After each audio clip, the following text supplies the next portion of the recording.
Number 11, Senator Jaffer. Thank you, Madam Speaker. Honourable Senators, I rise today to speak to inquiry number 11 on the 100th anniversary of the Chinese Exclusion Act. I would like to thank our colleague Senator Wu for introducing this inquiry and for encouraging us to speak about the experiences of Chinese community. The Chinese community have been instrumental in the development and character of Canada. Shamefully, Chinese racism is on the rise in Canada. I hear so many upsetting stories from individuals in British Columbia. Honourable Senators, Canada has a dark history of discrimination and mistreatment towards the Chinese community, as demonstrated by numerous federal policies and their impact, including the Chinese head tax of 1885, the Chinese Exclusion Act from 1923 to 1947, the historical denial of voting rights, the targeted attacks against Chinese and Japanese communities during the Vancouver anti-Asian riots in 1907. In February, Senator Wu eloquently described the impact of these policies and experiences on Chinese Canadians. The hurt, the humiliation, and the fear they caused, along with the legacies of those policies and their continued impact on the community.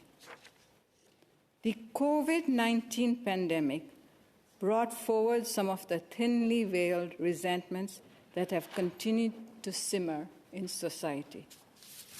It saddens me to know that targeted racism towards Chinese Canadians was clearly seen in my home province of British Columbia.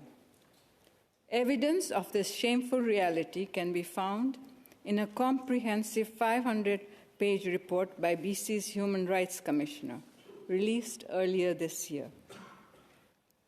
The report confirmed, and I quote, "Targeted anti-Asian racism and discriminatory acts have increased in frequency and severity through the communities in BC and across Canada during COVID-19, I unquote. Honourable Senators, the following facts should alarm and upset us all. The Vancouver Police Department reported that between 2019 and 2020, there was a 717% increase in hate incidents targeting Asian residents. These incidents included racial slurs, racist graffiti, verbal threats, stalking, and physical assaults. Accordingly, a poll of Asian British Columbians conducted in April 2021 found that 87% of respondents believe that anti-Asian racism has gotten worse since the start of the pandemic, and 64% of respondents felt it had gotten a lot worse. It is also important to note that many of these attacks go unreported. As for the victims that do bravely share their experiences, it is heartbreaking to hear their stories of verbal and physical attacks. This includes seniors like Judy Chung, who was punched in the face by a stranger as she left a Vancouver grocery store in 2021. She's in her 70s. She now feels that she must carry around an umbrella to protect herself whenever she goes out. Senators, this is not acceptable. No community or individual should experience such fear in Canada. However, I do hope, I know from my personal experiences how compassionate and how accepting this country, Canada, is. I would now like to take this opportunity to speak about the invaluable contributions Chinese Canadians have made to my province of BC, Canada. Historically, Chinese workers have been integral to building the Canadian Pacific Railway and have played a vital role in industrializing the economy as skilled and semi-skilled individuals who labored in British Columbian sawmills and canneries and also became small business owners. In most recent times, Chinese Canadians have made significant contributions to science, medicine, public service, art, literature, and filmmaking in Canada.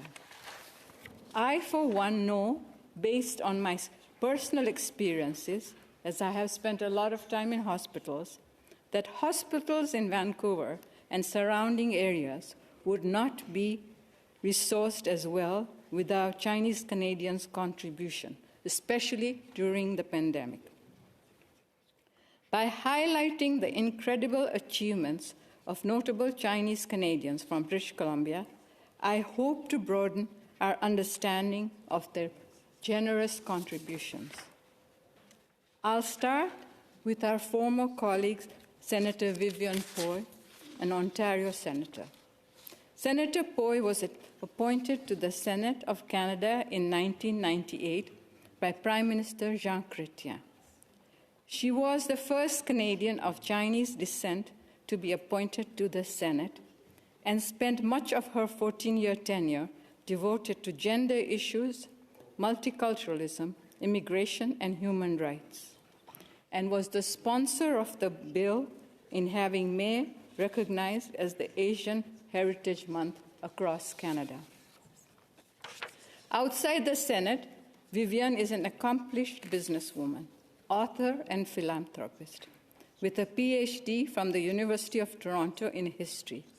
She has authored numerous books and enlightened us about topics such as Sino-Canadian relations and Chinese immigration to Canada, bravely writing about personal struggles of her own family as well.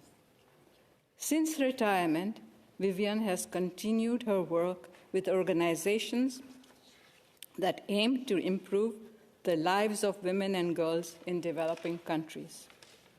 Vivian, when I came to the Senate, you were a great help to me, and I've always valued our warm friendship.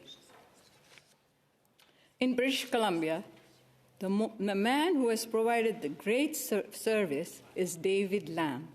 Also, both the struggle of working against deep-seated prejudice and the hope and promise of opportunity in this country.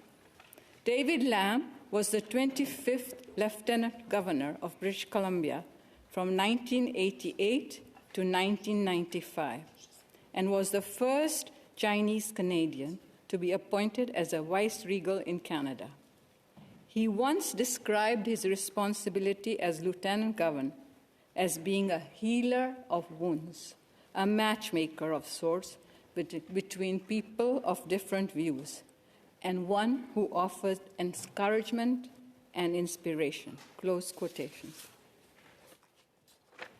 Lieutenant Governor Lam emigrated to Canada with his family in 1967 and became one of Vancouver's leading land developers, and eventually starting his own company, and is instrumental in bringing Hong Kong investors to Vancouver. He was a firm believer of giving back to his country, along with the power of education and cultural awareness.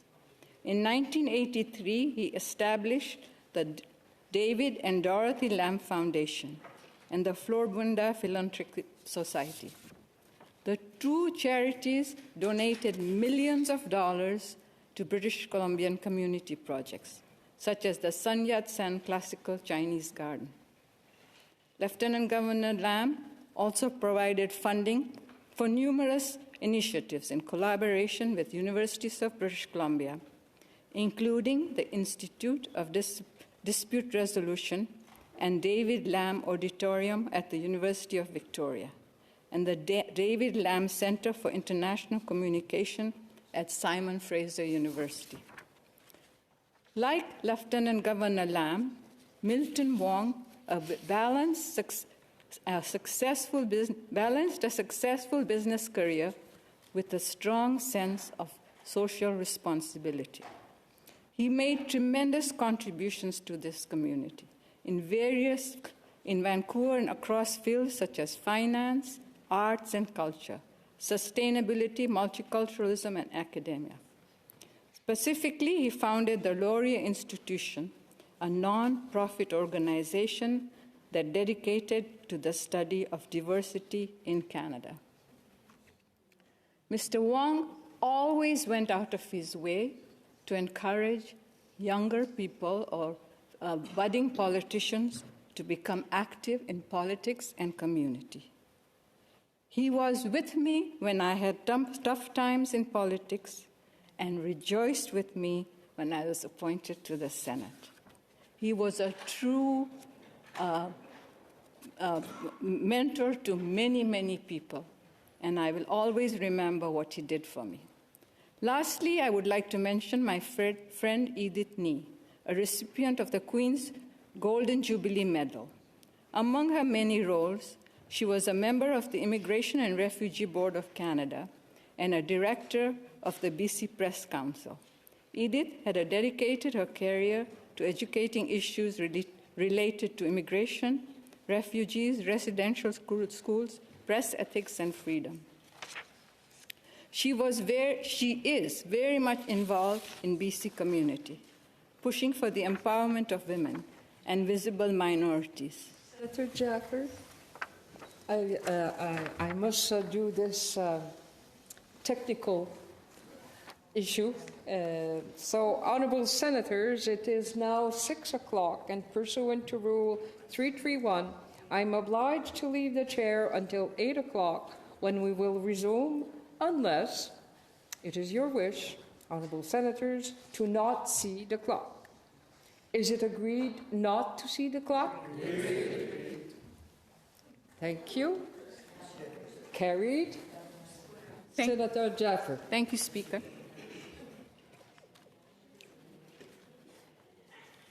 She had been highly involved in BC community, pushing for the empowerment of women and visible minorities, even attending the 1985 United Nations Conference on Women held in Nairobi as a Canadian delegate. Edith Nee and Patsy George were empowering women, ethnic women, women of color, by founding the Immigrant and Visible Minority Group in Canada and in British Columbia. They have worked hard to make sure that all women were included. By highlighting these few individuals, I wanted to remind everyone of the generosity of spirit of Chinese people Chinese people who have demonstrated towards British Columbia and the love they have for Canada as a whole, while celebrating their achievements and their public service. Honorable Senators, we are all aware of the debate that is going on around our country, and especially on the Hill. I urge each and every one of us, in fact, I beg of you, what happens between China and Canada does not mean that's the fault of Chinese Canadians. And we have to be the leaders in making sure that what happens between governments does not affect our citizens. And I urge you all to be aware of it and put a stop to it. Let us also take this opportunity to remember